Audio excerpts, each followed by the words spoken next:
हमारी जमात ने ख़ुद इन्हिसारी के तहत अपने वसाइल के तहत इलाके में कुछ फ़िल्ट्रेशन प्लांट का आगाज़ किया। गरीब लोग हैं, जब से ये पिछली हुकूमत ने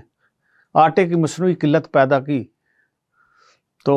लोगों ने अपनी जानें दी आटे के लिए, लोगों की इज़्ज़तें ख़राब हुई। तो पाकिस्तान मरकज़ी मुस्लिम लीग ने फ़ैसला किया कि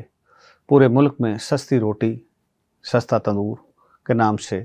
प्रोग्राम शुरू किया जाए, जिसमें हमने पूरे मुल्क में भी 10 रुपये की रोटी, उन इलाकों में तंदूर लगाए जहाँ लोग गरीब थे या मतवसत तबके से तल्लुक़ रखते थे। तो वो हम इस हल्के को ख़ुसूसी इस इलेक्शन के लिए नहीं, पहले से ही पिछले साल से ही हम जब इलेक्शन में नहीं भी थे या ये भी नहीं पता था कि मैंने यहाँ कहाँ से इलेक्शन लड़ना है, तो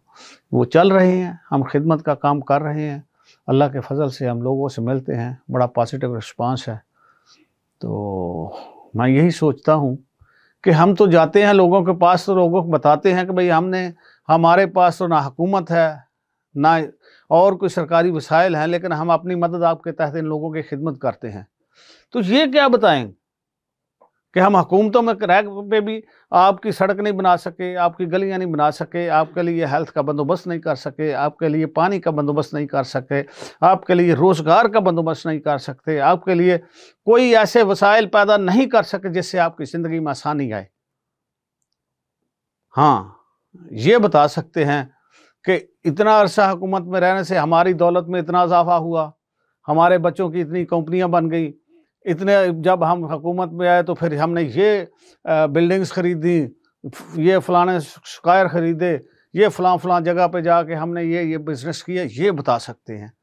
तो चाहिए जिन के पास जो बताने को है वो बताएं। मेरा ख़्याल है कि ये पिछले 5 साला दौर में पाकिस्तान में तमाम सियासी जमातें जो अपने आप को बड़ी सियासी जमातें कहती हैं, वो हुकूमत में रही हैं। कोई ये नहीं कह सकता कि इस हल्के में किसी हुकूमत में रहते हुए किसी पार्टी ने कोई लोगों के लिए बेहतर काम किया हो। हम दावा करते हैं कि हम हुकूमत के बगैर अगर लोगों की खिदमत कर सकते हैं, तो अल्लाह के फजल से जब हम जीतेंगे तो हम यहाँ इस हल्के की किस्मत को बदलेंगे।